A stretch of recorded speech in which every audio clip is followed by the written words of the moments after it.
Olá, muito bem! Seja por meio do celular, computador ou TV via satélite, as diferentes tecnologias estão modificando a forma de produzir conhecimento em sala de aula, né? Os alunos se tornam cada vez mais espertos, vão ficando cada vez mais atualizados, autônomos, produzindo informação e solucionando problemas de forma independente. O Sala de Debate de hoje vai falar sobre esse assunto. Já alguns professores são responsáveis por preparar diferentes oportunidades de aprendizagem. Vamos também tocar nesse assunto da formação do professor. E, no entanto, em um país como o Brasil, o uso dessas ferramentas não é realidade em todas as escolas. A Sala de Debate de hoje vai mostrar dados, como por acaso do Censo Escolar 2014, 86% das escolas localizadas em áreas urbanas elas possuem acesso à internet e apenas 16% possuem o mesmo acesso à internet em áreas rurais. De acordo com outro dado, especialistas afirmam que o maior desafio hoje é oferecer qualidade e equidade de acesso a essas condições para alunos e professores. Você é o nosso convidado, é a nossa convidada, participe do debate de hoje. Vamos falar sobre a temática tecnologia e também educação. Aqui comigo estão Rose Cerne, ela que é a coordenadora de projetos do Núcleo de Tecnologia Educacional da Universidade Federal de Santa Catarina. Tudo bom, Rose? Tudo bem, José. Boa noite, muito obrigado. Boa e a noite. Mila Gonçalves, ela que é gerente de projetos na área de educação da Fundação Telefônica. Mila, tudo bem? Tudo bem. Obrigado, boa noite. Você de casa é sempre nosso convidado, participe aí pelas redes sociais, acesse o facebook.com/Canal Futura Oficial. Vou colocar aí na tela para você o nosso facebook.com, tá aí, ó. facebook.com/Canal Futura Oficial, acesse esse post, deixe seu comentário pra gente, sua dúvida, sua pergunta. Acesse também o Twitter, twitter.com, nosso perfil é o @Canal Futura. E não deixe de participar também pelo site do programa ou pelo WhatsApp. O nosso número é o 21 968 668 414. Se você tem alguma experiência relacionada ao uso de tecnologia em sala de aula, compartilhe com a gente. Tudo bom, Mila? Tudo ótimo. Tudo bom, Rose? Tudo certo. Vamos ver então uma reportagem para trazer um pouco a perspectiva das últimas políticas públicas diretamente relacionadas ao uso de tecnologia em sala de aula. Pode rodar. Ao longo dos últimos anos, o governo federal vem criando programas para promover o uso de tecnologias no desenvolvimento de novos modelos de ensino e aprendizagem, como o Programa Nacional de Tecnologia Educacional de 2007, Um Computador por Aluno de 2010 e o Banda Larga nas Escolas de 2008. No entanto, apesar da disseminação dos computadores e do acesso à rede, fica difícil imaginar quando e como as tecnologias poderão ser utilizadas de forma efetiva para a produção de conhecimento em sala de aula. Isso porque, de acordo com a pesquisa TIC Educação, lançada em 2014 pelo Comitê Gestor da Internet no Brasil, apenas 6% das escolas do país possuem computadores instalados em sala de aula. 85% possuem computadores instalados em laboratórios e só 57% das escolas têm conexões até 2 MB por segundo, a velocidade mínima prevista pelo programa Banda Larga nas escolas. Mas, além de oferecer as ferramentas técnicas, é preciso pensar também na formação e na atualização de professores, para que a tecnologia seja incorporada de fato no dia a dia da escola, tornando os alunos usuários criativos dos novos recursos educacionais. Muito bem, Mila. A gente percebe aí que já houve e ainda há tentativas de se fazer ali uma difusão do uso de tecnologia nas escolas, um computador por aluno, banda larga, mas o Brasil, com suas características continentais e socioeconômicas, ainda inviabilizam o acesso de tanta gente a todas essas plataformas. O que você tem visto de mais inovador nos últimos anos no sentido de seguir com a eficácia de algumas dessas políticas? Boa noite para você. Boa noite a todos. Eu acho que o Brasil vem dando passos importantes e a gente precisa olhar também o que está acontecendo no mundo, Então tem uma tendência que eu acho que talvez em alguns lugares aqui seja possível a gente utilizar, que é de você trazer para fazer com que os alunos tragam os seus próprios devices para dentro da sala de aula, Então a gente vai olhar essa estatística que a gente acabou de ver, onde apenas 6% das salas de aula tem computadores e a gente vai olhar a incidência de smartphones nos alunos, a tecnologia já está na mão deles, mas ela é proibida dentro da sala de aula. Então, talvez não aguardar que todas as escolas tenham seus computadores na sala de aula por incentivos do governo, mas utilizar essa tecnologia que o aluno já traz de casa, né? Bring your own device, né? Isso é uma tendência em que alguns países têm adotado muito nessa perspectiva de acelerar essa utilização. Rose, boa noite. Você concorda? Você acha que esse tipo de nuance que a Mila está trazendo, quer dizer, hoje o Brasil tem mais aparelhos de telefone do que habitantes, né? São mais de 200 milhões de habitantes e mais de 200 e tantos milhões de aparelhos de celular. Essa discussão sobre o uso e a proibição do celular na sala de aula faz parte dessa colcha de retalhos que é a discussão sobre tecnologia em sala de aula? Boa noite para você. Boa noite a todos. Então, essa é uma discussão que tem sido forte nos últimos tempos e a gente tem acompanhado inclusive juízes dando pareceres favoráveis e proibindo o uso mesmo do celular em sala de aula. Agora, também quando a escola não está preparada para esse uso ou isso não está bem acertado na escola, é melhor não usar mesmo, né? Porque daí vai ser para divertimento. O grande desafio que a gente tem é que essa tecnologia está dentro da sala de aula. O problema é usar para fins pedagógicos, né? Então esse é o grande desafio que a gente tem.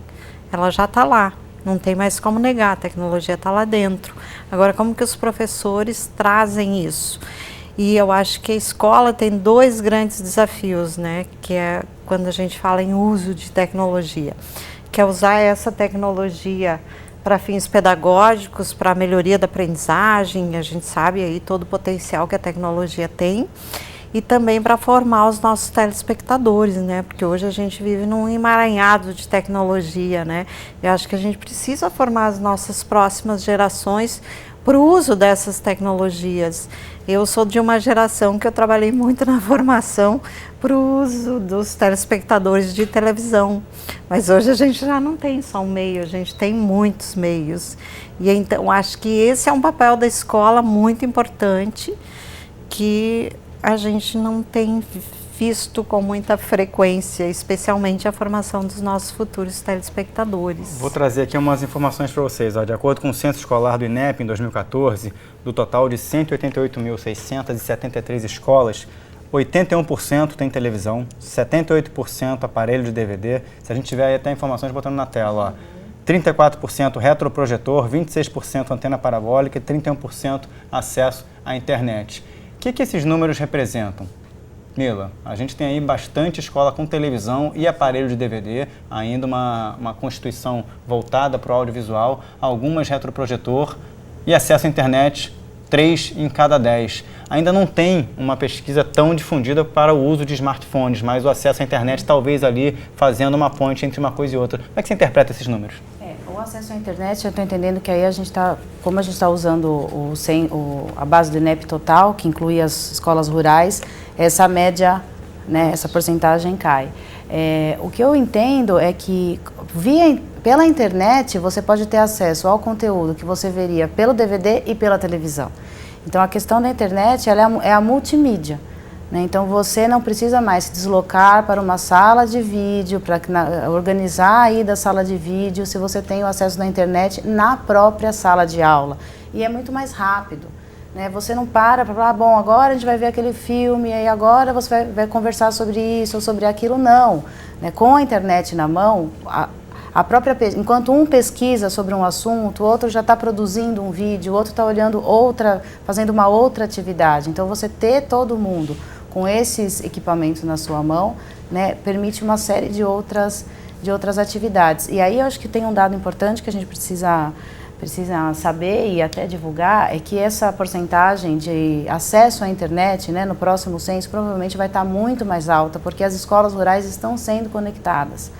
né? Então existe uma obrigatoriedade da Anatel imposta às operadoras de telefonia pelo leilão do 4G, que até 2015, grande parte das escolas rurais estarão conectadas à internet. Então isso vai dar uma mudança bem expressiva nessa fotografia que hoje a gente tem ainda de apenas 31% das escolas com acesso à internet, porque as escolas rurais são numerosas, apesar de terem poucas matrículas.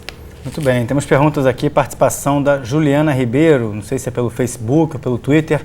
O uso positivo da tecnologia em sala de aula ainda é visto com cautela em muitas escolas, principalmente na rede pública. Infelizmente, muitos diretores e professores não estão preparados para o uso produtivo da internet, segundo a Juliana Ribeiro. Por exemplo, o uso dessas duas ferramentas poderia facilitar a compreensão de matérias como biologia ou geografia. Ela fazendo a pergunta aqui pelo WhatsApp. O que você tem a dizer sobre a participação dela, Rose? Esse tipo de comentário da Juliana Ribeiro. Obrigado, Juliana. Então, Juliana Ribeiro, é isso. A gente tem visto com muita frequência, né, que a escola realmente não usa. E o que tem acontecido também é muitas vezes que se culpabiliza os professores individualmente. Eu acho que a gente não pode fazer isso, porque a gente tem uma lacuna muito grande na formação de professores ainda para a integração das tecnologias ao currículo. Essa lacuna é maior na formação inicial. Os cursos de licenciatura, eles não formam os professores para integrar a tecnologia ao currículo, e essa formação para essa integração acontece muito na formação continuada, e ela não dá conta, porque a gente tem as políticas de formação continuada de professores ainda são extremamente descontínuas, e elas, durante muito tempo, elas focavam no uso instrumental da tecnologia. E aí os professores, eu acho que muito recentemente é que tem se formado melhor para o uso dessa tecnologia. Eu participo de um programa de formação lá em Santa Catarina, que a gente desenvolveu o projeto de formação para o Ministério da Educação, para o Proinfo, e a gente mudou radicalmente a forma de formação de professores. Agora a gente está fazendo formação vinculada diretamente à área de conteúdo, à disciplina do currículo, porque o grande desafio era integrar a tecnologia à área de conhecimento específico, mas a política é descontínua, então esse curso ainda não está acontecendo. Nós temos aí toda uma discussão sobre a Base Nacional Curricular acontecendo, né, de que maneira a autonomia de professores, um nivelamento ali do que se chama de conhecimento básico seria difundido. Então, assim, há até consultas públicas em curso para que em 2016 seja feita uma nova etapa dessa discussão. Eu vou chamar agora a Rebeca Otero. A Rebeca Otero, ela é coordenadora de educação da Unesco no Brasil, né, e vai participar desse debate justamente para falar um pouquinho sobre uma publicação que a Unesco lançou e que traz informações diretamente associadas ao uso de tecnologia nas escolas. Rebeca, muito boa noite para você, tudo bem? Boa noite, tudo bem? Boa noite a todos. O livro Padrões de Competências em Tecnologia da Informação, né, que é o livro que a publicação lançada agora pela Unesco, ele traz algumas nuances diretamente associadas a essa discussão. O que essa publicação tem trazido que possa somar nesse debate, Rebeca? Bom, essa publicação, o foco dela é a formação de professores, né? E os professores, eles precisam adquirir as habilidades necessárias para o uso das tecnologias, tanto para acrescentar o seu próprio conhecimento, né, para buscar informações, quanto para transmitir essas informações aos seus alunos, né? Além disso, eles também devem chegar até a inovar, a criar com essa tecnologia, né? Então, assim, essa publicação traz um curso para a formação dos professores, para que eles adquiram essas competências, porque para a Unesco, o professor é o ponto-chave, né? Ele é o ponto-chave para a melhoria da qualidade da educação e para a implementação de uma educação que acompanha as tecnologias, né? Que está com as tecnologias. Então, a tecnologia é uma ferramenta bastante importante, né, na nossa época, atualmente. A Unesco entende que ela não pode sair da escola, ela já está dentro da escola e ela tem que se transformar num instrumento pedagógico. E o professor é a chave para que isso aconteça. A gente percebe também que hoje em dia não há dúvida de que é preciso uma mediação, né, para a quantidade de conteúdo, a quantidade de informação, a quantidade de tecnologia que faz parte da vida do jovem. Eu já vou chamar a Rebeca novamente nessa discussão, falar com a Mila agora. Mila, você percebe que existe sim esse desafio em alguma característica, em algum ambiente mais específico, né, da formação do professor, da capacidade do professor? Se a gente puder fazer uma análise sobre a política de formação, a Rose estava falando aqui que na formação continuada existe uma característica mais constante, mas já é um momento tardio e que algo deveria ser pensado mais na formação inicial desse professor. Você percebe algum momento mais crucial para que essa engrenagem possa rodar com mais eficácia?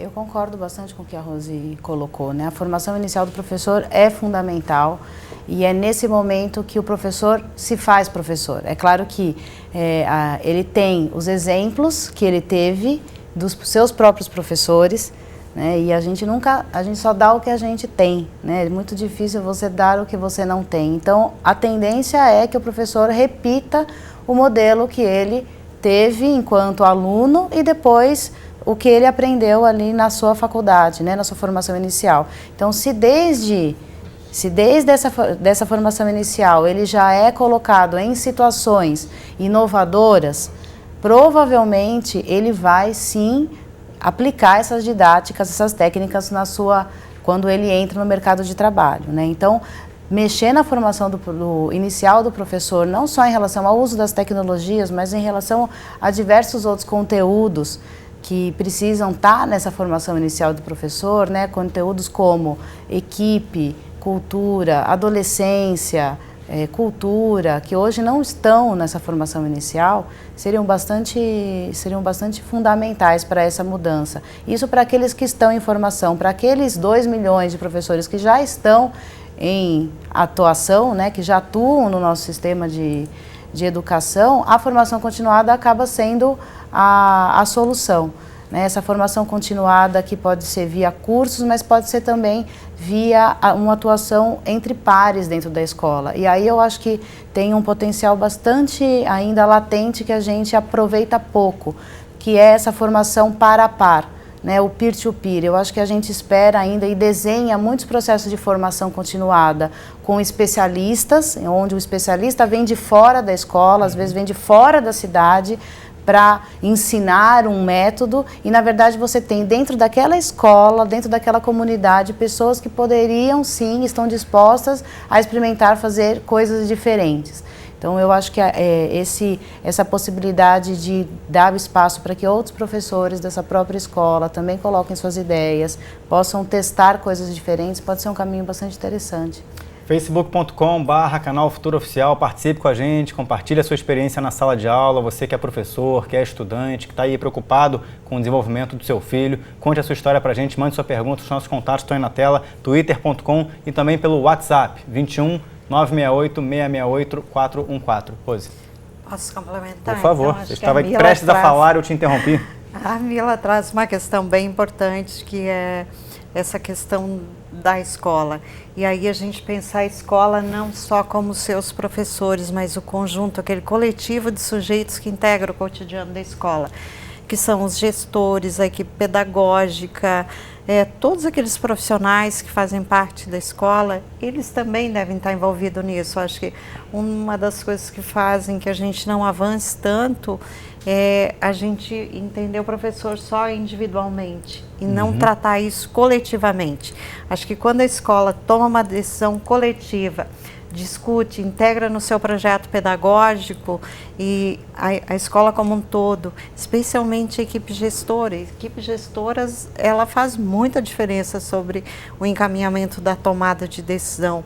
Então, quando isso acontece no coletivo, tem muito mais chance de que a escola realmente mude. A gente tem um exemplo de uma escola de Santa Catarina, que é de Navegantes, que está fazendo esse curso de cultura digital. Nesse curso não pode se inscrever um professor ou outro. A escola que se inscreve tem que vir no mínimo um gestor, a coordenação pedagógica, os professores, e eles são estimulados a discutir e aplicar tecnologia já dentro da escola. E aí você vê que em muito pouco tempo eles conseguem fazer um trabalho muito diferenciado dentro da escola. Então acho que um dos caminhos mesmo que a gente tem é investir nesse coletivo da escola e não mais individualmente no professor. Vamos lá, aqui pelo WhatsApp, o Paulo Sérgio de Maracanaú, do Ceará. Obrigado, Paulo Sérgio. Falando sobre justamente o controle de informação, né? Como a escola, juntamente com professores, podem ter aí algum controle sobre o que os alunos acessam no ambiente escolar. Rebeca, você tem alguma orientação aqui para o Paulo Sérgio? Ele que está perguntando sobre a necessidade ali de se ter controle sobre o que os alunos acessam no ambiente escolar na internet. A Mila trouxe aqui a importância de os alunos trazerem os seus equipamentos para a escola. A Rose falou também da questão do compartilhamento de informação, da ação coletiva nessa discussão. O que você tem a dizer aí para o Paulo Sérgio, que está preocupado com o acesso de conteúdos impróprios? Sim, olha, a gente tem que ter a ideia de que a internet ela traz muito conteúdo, né? Mas esses conteúdos também estão disponíveis de outras formas, né? Então, o que o professor deve passar para o aluno é que ele tenha o discernimento de escolher as melhores informações, de ter autonomia, de saber.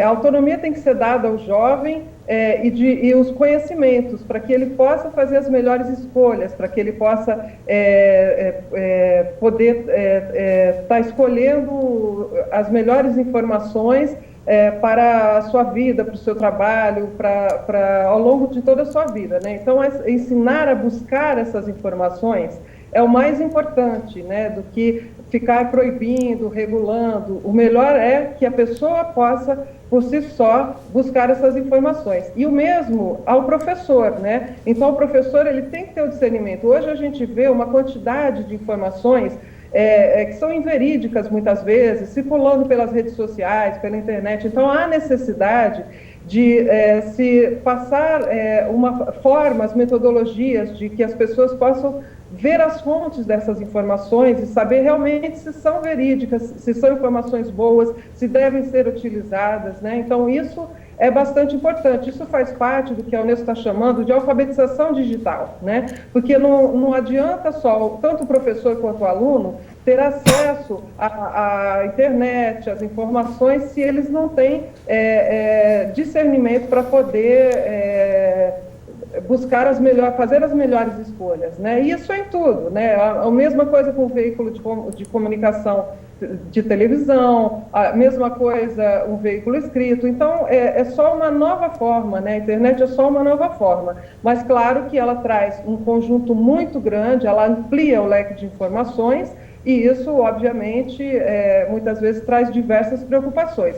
Mas eu imagino que num processo natural, né, de ensino-aprendizagem, com uma educação que seja focada realmente na formação do indivíduo, do cidadão, ao longo de toda a sua vida, né, isso possa ser passado, né? Então, os pilares da educação, saber ser, saber aprender, saber fazer, né? A gente sempre cai nessa mesma questão. Agora, Rebeca, o que você tem percebido na conversa com gestores educacionais, com diretores, pessoas de fato ligadas ao ambiente do chão da escola, sobre o retorno de alunos, de estudantes, né, do outro lado da moeda, do lado que também talvez não seja o outro lado da moeda, do lado do coletivo dessa gestão de informações, sobre demandas, né, de jovens, de crianças, adolescentes. A gente está falando aqui sobre o uso de equipamentos, política pública para poder formar professor. O que você percebe do movimento estudantil, independente ali da faixa etária, de demanda para uso de tecnologia que seja algo mais agradável e eficaz na escola das nossas cidades brasileiras? Hoje o jovem ele tem sede de tecnologia, né? Então hoje realmente a tecnologia já está com o jovem, né? E a gente não pode fechar os olhos. A escola não pode fechar os olhos para a tecnologia. A escola tem que assumir a tecnologia de uma forma pedagógica. Os alunos querem utilizar a tecnologia, né? Agora, é óbvio, a tecnologia, ela coloca em xeque o conhecimento do professor, porque ela traz informação muito rápida, novas informações muito rápidas.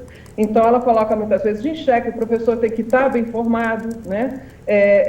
Então, temos que ter um professor que seja proativo, que saiba buscar informação, que não tenha medo, e para isso ele precisa de formação. Como já foi dito aqui, tanto a formação inicial quanto a formação continuada. O jovem, ele vai buscar todas essas questões, ele vai trazer o seu celular, ele vai trazer o seu iPad à escola, se ele tiver condições, ele vai estar sempre incorporado com essa tecnologia. Então, isso nós não podemos esquecer. Então, a proibição, por exemplo, tirar o celular da mão do jovem, eu acho um equívoco, né? Nós precisamos fazer com que esse jovem, quando esteja dentro da sala de aula, use essa tecnologia com finalidade pedagógica e educativa. Isso é possível. Nós já temos locais que isso vem acontecendo, né? Isso é possível. Agora, da mesma forma que um jovem conversa banalidades dentro da sala de aula com o seu colega do lado, ele também pode ficar mandando um chat pela internet ou acessando sites que não tem uma finalidade educativa. Mas isso tem que ser, aos poucos, trabalhado pelo professor, né, pela escola, pelos profissionais, pelo próprio jovem, né, e acho que aos poucos as coisas vão se ajeitando. Então, eu imagino, o jovem, ele quer estar sempre tendo uma educação com foco na tecnologia, e ele está correto. Rose, temos mais perguntas aqui, pelo WhatsApp. Nosso número 21 968 668 414. A Elisângela fala: eu sou estudante de pedagogia. Seria possível realizar cursos à distância para a formação dos professores que levassem sugestões sobre como trabalhar essa tecnologia na sala de aula? Talvez aí a Elisângela fazendo parte de um grupo que justamente tem pouco tempo, está ali buscando a formação continuada. Não sei se ela tá já lá tentando dar aula ou está entre dois empregos, está tentando ver ali como é que melhora a sua rotina, mas está querendo fazer uso de uma educação à distância. O que você tem a dizer aí para Elisângela nesse momento? Então, Elisângela, eu acho bem importante, assim, e faz parte da condição da nossa profissão, a gente está sempre em formação, né? O professor precisa estar em formação. Tem vários cursos sobre o uso das tecnologias na educação, tem os programas governamentais, né? Especialmente o PROINFO, que é o programa do governo federal que tanto equipa as escolas como faz a formação. Esses materiais estão disponíveis, tem um curso agora que chama Educação na Cultura Digital, os materiais estão todos disponíveis aí. Pode ser um primeiro passo para ela, né? Pode ser um primeiro passo, pode ser. PROINFO e Educação na Cultura Digital. Isso, e também tem os núcleos de tecnologia educacional nos estados e municípios, que são instâncias públicas que também ofertam cursos, que auxiliam o professor aquele professor que está começando, principalmente os NTEs ajudam muito. Mila, temos aqui Ricardo Barros, também pelo WhatsApp. O interesse dos alunos hoje está, na visão dele, limitado, na sua grande maioria, a navegação em redes sociais. Quando, por algum motivo, precisam desenvolver alguma pesquisa, se limitam a recortar, copiar e colar. É uma nuance também que faz parte do dia a dia, né? A gente não pode virar os olhos aqui para questões que acontecem. Talvez o Ricardo Barros aqui, obrigado, Ricardo, pela sua participação pelo WhatsApp, confessando ali situações que de fato aconteçam, né? Copiar, colar, não pesquisar, não se aprofundar. Você vinha falando um pouco disso antes do programa começar. O que você tem a dizer para o Ricardo? Bom, Ricardo, eu acho que essa não é uma novidade da internet, né? Eu também copiava da Barça, só que eu copiava escrevendo. Quando eu copiava, quando aquele professor que me pedia esse trabalho não me desafiava a fazer nada mais além do que copiar um parágrafo sobre o que era alguma coisa. No entanto, outros professores me desafiaram muito a pensar, a problematizar, a construir outras hipóteses. Esse sim, para esses professores não cabe o copiar e o colar. Então eu acho que a gente não deve julgar a internet, o uso do que o jovem faz da internet por ele, mas mais pelo que está sendo pedido desse jovem. Né? E aí é muito mais rápido realmente copiar e colar. Até porque hoje já existe até tecnologia para identificar se um trecho copiado, colado é de determinado autor, já não é tão difícil acessar esse tipo de informação. Deixa eu fazer uma interrupção aqui, Mela. Quero agradecer a Rebeca pela participação, porque a gente vai ter que passar o bloco agora. Rebeca, muito obrigado aí pela gentileza em atender a nossa equipe. Até uma próxima oportunidade, tá bom? Tá bom, eu que agradeço. Um abraço. Um abraço. Nosso programa fica aí para reprise aos domingos, às 9 da noite. Vamos lá, o Sala Debate faz um breve intervalo agora. Você que está aí compartilhando informações sobre a dinâmica na sala de aula, na escola, na região onde seu filho estuda, onde você dá aula, onde você que faz gestão de algum ambiente está ali envolvido com alguma política pública que precise de uma discussão mais forte sobre esse assunto. Participe com a gente, envie aí seu comentário, acesse facebook.com/canal Futura Oficial, deixe sua pergunta, acesse também o twitter.com, nosso perfil é o @Canal Futura, e se preferir, use o nosso telefone 21 ao Rio de Janeiro, 968-668-414. O WhatsApp está só esperando o seu comentário. A gente volta em 2 minutinhos. Até já.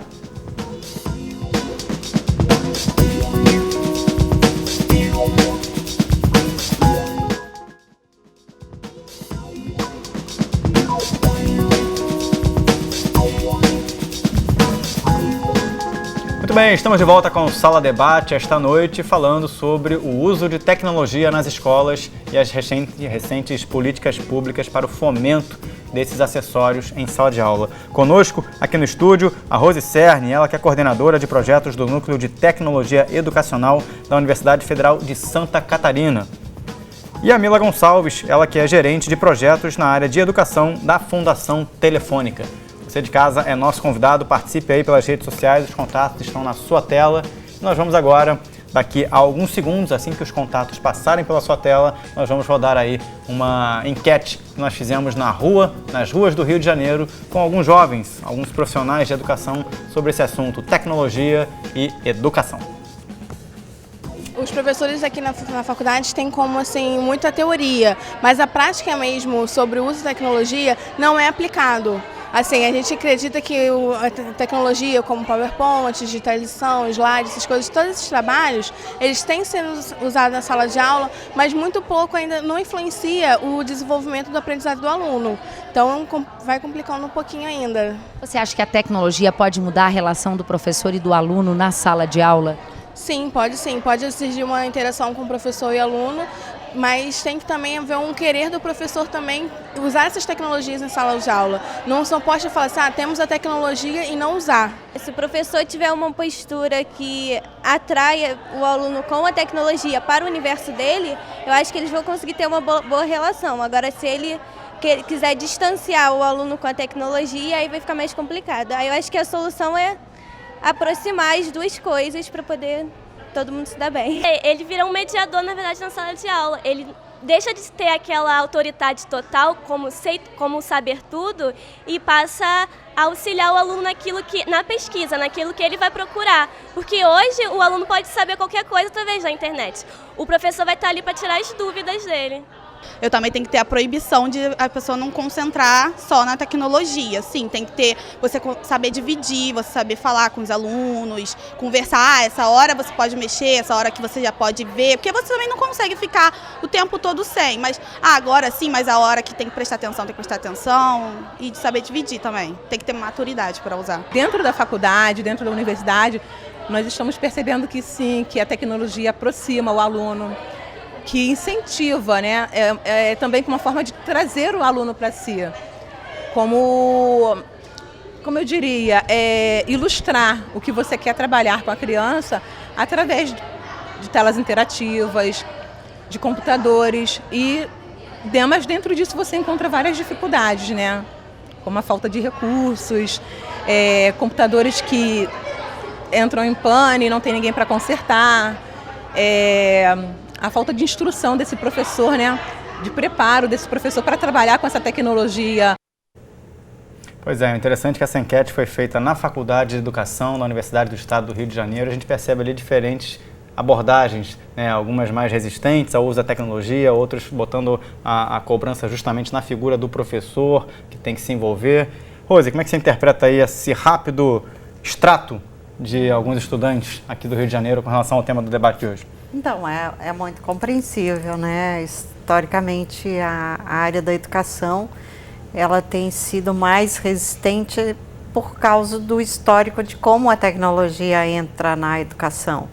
A tecnologia, ela entra muito mais instrumentalmente, ela vem muito lá da informática, ela tem um avanço muito mais significativo nestas áreas. E aí a educação resiste mais por causa desse histórico.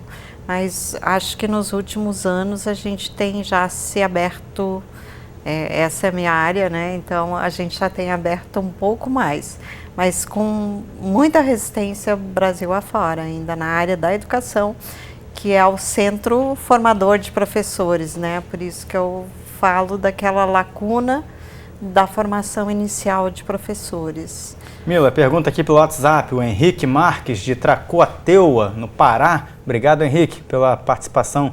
Todos os anos, os principais vestibulares do Brasil se atualizam, mas o modo que se transmite conhecimento nas escolas públicas e particulares é praticamente o mesmo. E nós, alunos, desfrutamos muito pouco da tecnologia, ou seja, o ensino brasileiro ainda é muito arcaico. A gente estava falando aqui um pouco sobre a escola como é que é? A escola o aluno do século XXI, o professor do século XX, a escola do século XIX, né? O que você tem a dizer aqui sobre o comentário do Henrique, que está ali também caminhando nessa sintonia, Mila? Eu acho que não dá para... Tem que concordar com ele, né?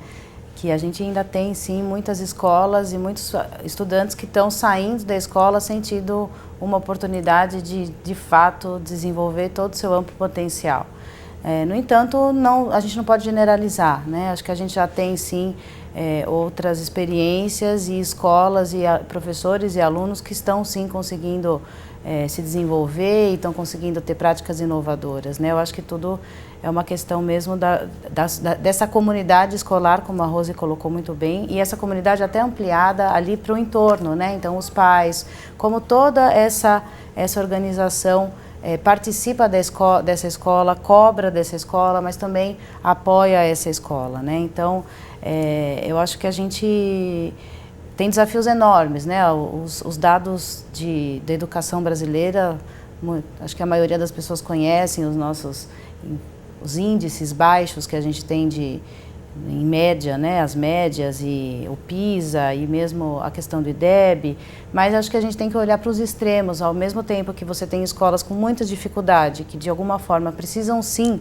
de algum apoio especial para poder sair dessa situação, a gente também tem escolas com resultados excelentes, professores fazendo trabalhos espetaculares, né? Como criar uma conexão entre esses mundos, fazendo com que essas pessoas possam, de alguma forma, cada um retroalimentar o outro, né? Eu acho que as redes de comunicação e a internet pode ajudar bastante, né? Então, você colocar um professor, por exemplo, dessa escola, que não conseguiu ser tão atrativa, né, como está colocando o participante do Pará, com uma escola, por exemplo, de uma aluna que já está super contente com o que aprendeu. Será que esses professores, em conversa, em conjunto, não poderiam trocar ideias para mudar um pouquinho a prática de cada um? E aí a internet pode ter um papel bastante interessante.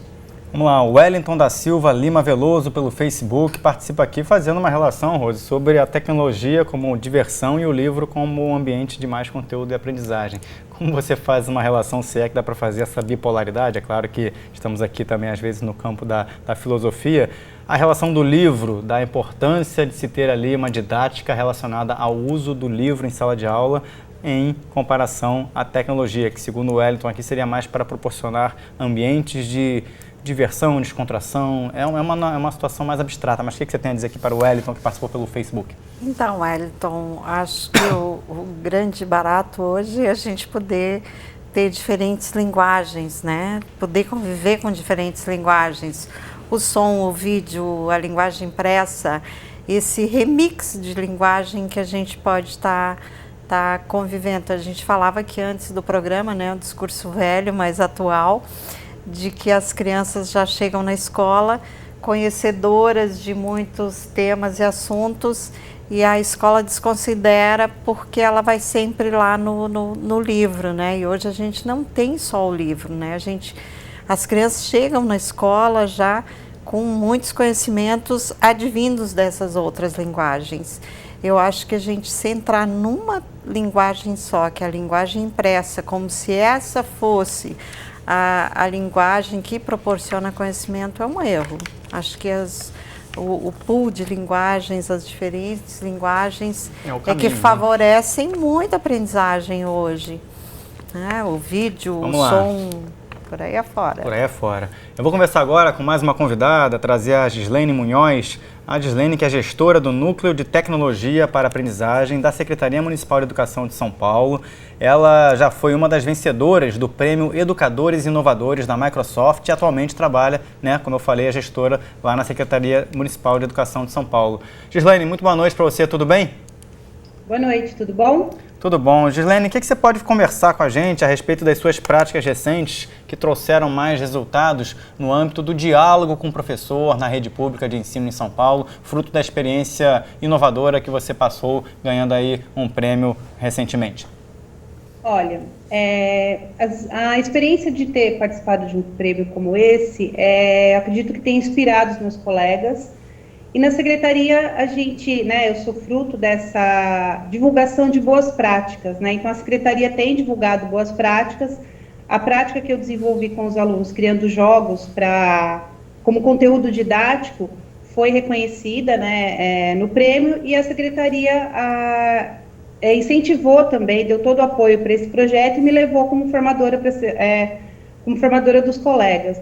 E isso mostra que quando você divulga boas práticas, elas inspiram outras pessoas, como as professoras que estão aí presentes já falaram, né? Quer dizer, quando você coloca um professor como um formador, você com certeza vai ter melhores resultados, porque você torna aquela prática algo tangível para os outros. Agora, você falou agora dos jogos, né, da ludicidade. Houve algum tipo de relação mais direta entre esses jogos e a tecnologia, para que você pudesse propagar aí com seus colegas da rede municipal? Sim, os jogos foram feitos com ferramentas digitais, com recursos digitais, mas com ferramentas que estivessem ao alcance deles, né? Então, software de apresentação como PowerPoint, softwares de construção de atividades online, como Hot Potatoes, o Scratch como linguagem de programação, que foi uma grande surpresa. E então essa experiência fez com que outros colegas, por exemplo, se interessassem pela linguagem de programação. E tem se interessado, isso tem expandido na rede.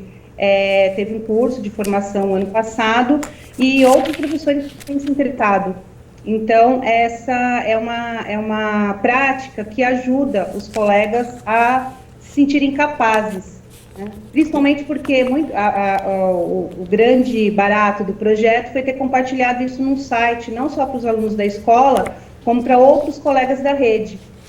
E onde é que está nesse site, para a gente poder compartilhar com quem está assistindo o programa agora e vai consultar esse programa pela internet daqui a pouco? Que tipo de informação você pode passar para a nossa equipe e colocar aí na tela onde essas informações estão disponíveis? Tá, jogosdoriva.webnode.com. Então tá, já a nossa equipe vai anotar aí com você. Enquanto eu volto com a conversa aqui para o estúdio, você pode falar aí com a nossa editora pelo telefone que ela vai anotar isso direitinho, a gente já vai colocar na tela, tá bom? Já eu volto a falar com você, Gislene. E aí, Mila, a gente percebe que ela fez algum tipo de experiência levando a ludicidade, levando a tecnologia, e daqui a pouco eu vou perguntar para ela se houve resistência por parte de algum tipo de professor ou de algum ambiente. Mas é um caminho compartilhar a experiência, né, que a gente perceba que a boa prática tem sim fundamento para a política pública? Sim, eu acho que esse é o caminho, né? É o caminho onde a gente vai conseguir chegar em todo mundo.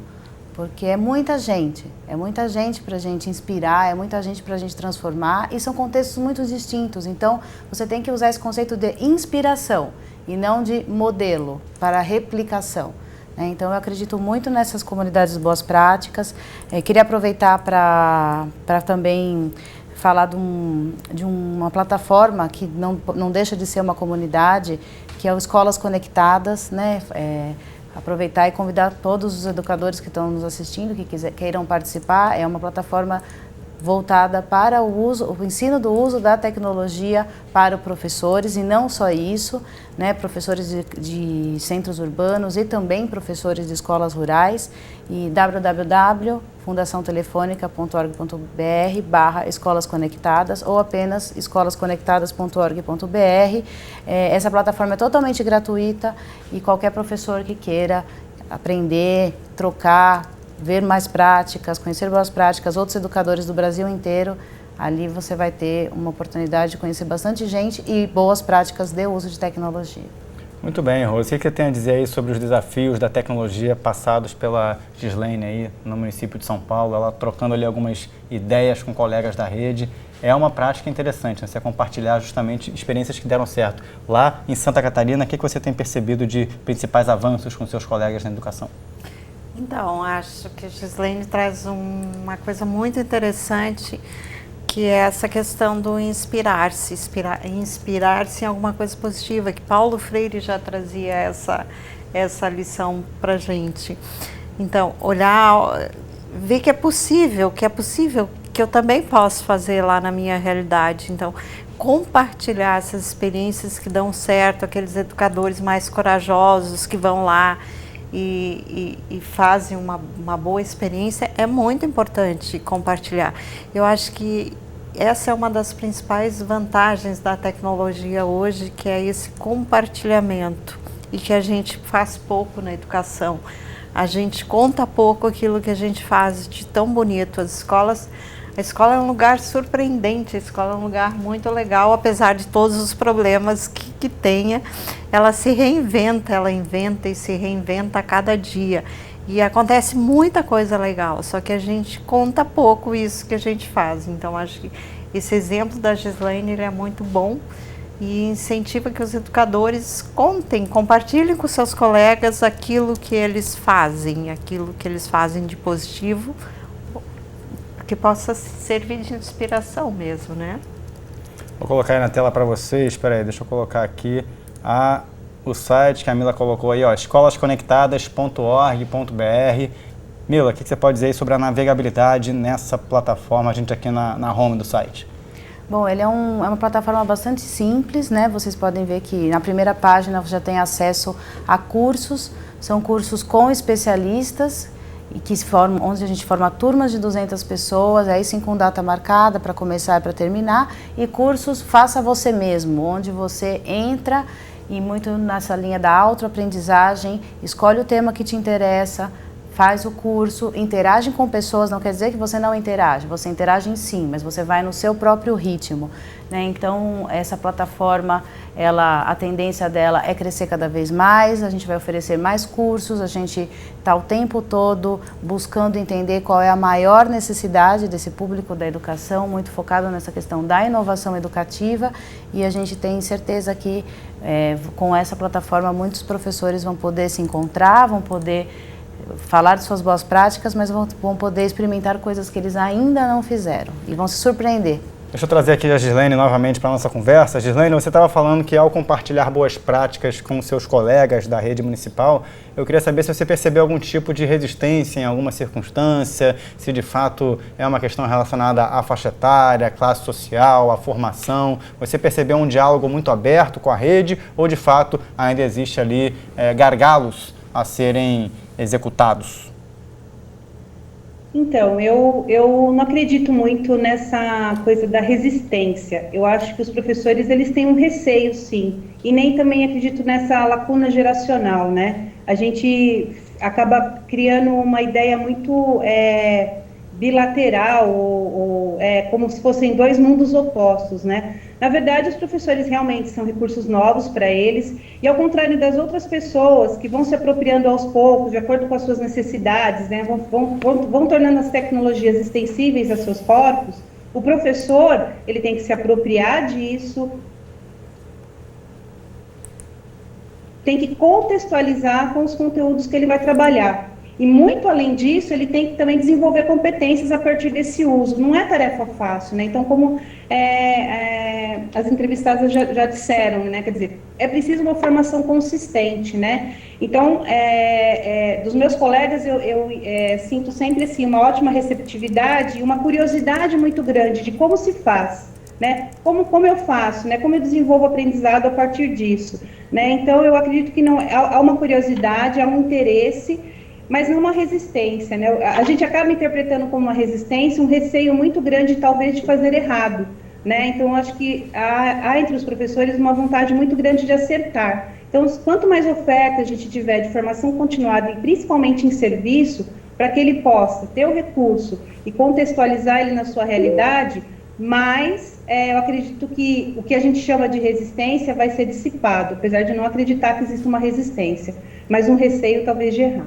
Eu vou colocar na tela aqui agora para vocês, enquanto a Gislaine está aí conosco, vou trazer aqui de novo para o nosso estúdio, jogosdoriva.webnote.com. Vamos lá, vou colocar aqui para vocês, jogosdoriva.webnote.com. Ponto. Vai entrar aí na tela para vocês daqui a pouquinho, a gente vai poder colocar aí mais informações sobre o que a Gislaine está falando. Aí, ó. Mas aí, ó. Gislaine, pode colocar para a gente aí mais detalhes sobre a sua plataforma. Então, esse site ele foi uma proposta de uma das alunas, ela é chamada Karina. Nós desenvolvemos os jogos, eles ficavam online para os alunos da escola, quer dizer, desculpe, offline para os alunos da escola. E essa aluna falou, professora, porque depois com a experiência do Scratch, no qual os alunos fazem as animações e os jogos e disponibilizam online, ela achou muito interessante, porque a partir dessa plataforma ela começou a conhecer pessoas de outros países, de outros lugares. E isso serviu de inspiração para que ela propusesse o site. Então ela propôs, no primeiro momento eu fiquei um pouco assustada, falei, poxa, mas a gente vai disponibilizar um conteúdo que é feito por alunos, né? E no entanto foi uma experiência muito interessante, porque eles se sentiram realmente produtores e compartilharam essas ideias, né? Isso me fez pensar o quanto a gente não valoriza essa produção, o quanto a gente não acredita que ela seja de fato importante para o cotidiano da escola, né? Quantas vezes a gente deixa de... Se a gente perguntar para eles que jogos que eles gostam, que animações que eles gostam, que desenhos que eles gostam, eles vão trazer uma infinidade de conteúdos que a gente pode transpor para a sala de aula e que podem chamar muito mais atenção. E a gente acaba desprezando esse conteúdo, né? Porque a gente não está preparado para ele. A gente acha muitas vezes o que o nosso filho ou o que o nosso sobrinho faz interessante e não vê que aquela criança que está na escola também gosta das mesmas coisas. Então, esse olhar, ele precisa ser mais sensível, inclusive na formação também. Gislaine, tem uma pergunta aqui do Pedro, pelo WhatsApp. Olha, sou secretário escolar com formação pedagógica, como posso contribuir de forma a ajudar nas questões do aproveitamento da aprendizagem e com tecnologias, ou seja, né, o uso de telefones celulares pelos alunos. A Mila falou bastante sobre isso. O que você tem a dizer sobre esse comentário do Pedro, Gislaine, que quer saber como utilizar melhor o telefone em sala de aula? Olha, o smartphone, ele tem muitos aplicativos que podem ser utilizados, né? A gente pode trabalhar com pesquisa, pode trabalhar com os aplicativos, por exemplo, de astronomia, pode trabalhar com WhatsApp, trocando mensagens, criando desafios, pode trabalhar com realidade aumentada, se você tiver internet, com QR Code, fazer uma caça ao tesouro, né? Na nossa rede a gente já tem professores que desenvolvem esse tipo de atividade, né? Transformando atividades, por exemplo, de um conto, atividades de história, por exemplo, numa aula gamificada, criando uma nova lógica, uma outra lógica, que é muito mais interessante para os alunos. Simplesmente usando um smartphone e um aplicativo de realidade aumentada, você cria uma caça ao tesouro e o aluno ele vai interagir muito mais que aquilo. Muitas vezes o professor ele não faz uma atividade como essa porque ele acredita que ele não saiba, né, o que o aluno vai saber mais que ele, né? O projeto que eu desenvolvi também me ensinou isso, que realmente algumas vezes, talvez o aluno ele vai entender melhor de um aplicativo do que eu, mas como vai contextualizar isso? Como eu vou fazer isso de forma crítica? Isso é o professor quem consegue fazer, né? O aluno ele vai entender a técnica, ele vai entender a mecânica, mas como contextualizar isso, o professor vai fazer isso melhor que ninguém. Então, faz parte do jogo, né? Faz parte do jogo. Eu vou trazer essa conversa aqui para o estúdio, Gislaine. Eu já volto a falar com você para a sua participação final, tá bom? Só para poder pegar um pouco da participação das nossas convidadas. Rose, pesquisa aqui do Centro Regional de Estudos da Unesco, né, avalia que a infraestrutura de escolas de informação e comunicação, essa infraestrutura nas escolas, elas também têm algumas dificuldades. Olha só, 99% de escolas públicas possuem computador. Ok, 76% das escolas públicas possuem computadores disponíveis para uso com os alunos. 95% de escolas públicas possuem acesso à internet, mas tem um dado interessante que é esse último. 47% dos professores de escolas públicas deslocam o notebook, para a escola, o seu notebook de uso pessoal. Essa é um protagonismo, é uma questão mais desafiadora, o uso do equipamento, né? A Mila falou agora há pouco, né? Traga o seu equipamento para a escola, traga o seu device enquanto aluno. Enquanto professor, isso tu tem a mesma conjectura de traga o seu computador para a escola ou não é bem assim? 47%, segundo pesquisas da Unesco, levam. Na verdade, a gente sonharia que a gente tivesse uma escola com muito acesso, porque no país, com tanta diferença social que a gente vive, a escola também deveria ser um lugar de acesso, né? Quanto mais pobre a comunidade, mais rica deveria ser a escola. E a gente vê exatamente o contrário, né? Escolas em lugares pobres, muito pobres. Sonharíamos nós que a escola tivesse todos esses equipamentos disponíveis como acesso, mas não é o que acontece, né? Os professores também precisam levar a sua maquininha embaixo do braço. E uma coisa muito interessante que acontece nas escolas, que eu acho que é um dos desafios de mudar esse modelo de educação, é como ela está organizada enquanto organização escolar mesmo, né? As salas de aula, as carteiras, o laboratório. E tudo isso acaba condicionando também o modelo pedagógico, a própria organização da escola. E a gente tem uma cultura da escola e uma cultura escolar tão forte que fica muito difícil romper esse modelo. Então não quer dizer que a tecnologia entre e vá modificar. Muitas vezes a tecnologia serve também para reforçar aquelas relações que já estão ali, relações de controle, autoritárias, que não é de respeito, de troca entre professor e estudante. Mas se a tecnologia pode ser uma propulsora dessa mudança, por exemplo, a tecnologia móvel, como a gente teve o programa Um Computador por Aluno, ele atravessou a sala de aula, ele foi para dentro da sala de aula, né? Diferente do laboratório, que o professor precisa pegar os meninos e ir lá. E aí a própria organização da escola não dá conta disso, porque não são contratados novos profissionais. O computador quebra, dá problema. Faz parte, né? A gente de fato não vai encerrar essa discussão aqui, né, Rose? Mas eu vou ter que trazer essa possibilidade para um próximo debate, que a gente está chegando ao final do nosso programa. Queria agradecer demais a sua participação no programa de hoje. Até uma próxima oportunidade. Foi um prazer estar aqui. Mila, obrigado aí pela gentileza em atender nosso convite. Eu estou aqui com muitas perguntas chegando. Lembrando a você de casa que está nos acompanhando pela tela da TV, o programa vai continuar ao vivo no Periscope. Acesse agora o perfil do Twitter do Canal Futura, o @Canal Futura, ou acesse também o post do Facebook do Canal Futura, que você vai poder clicar lá e responder e participar do programa por mais alguns minutinhos aqui com as nossas convidadas. Queria agradecer também a participação da Gislaine Munhoz, ela que está pela internet conversando com a gente. Gislaine, muito obrigado aí pela sua gentileza em atender o nosso convite. Até uma próxima oportunidade, tá bom? Tchau, tchau. Eu que agradeço. Vamos lá, o Sala Debate de hoje fica por aqui. A gente se despede de você na TV e conversa com mais alguns telespectadores, alguns espectadores pela internet, no Periscope. A gente volta na próxima terça-feira, ao vivo, às 9 da noite. Até lá. Tchau, tchau.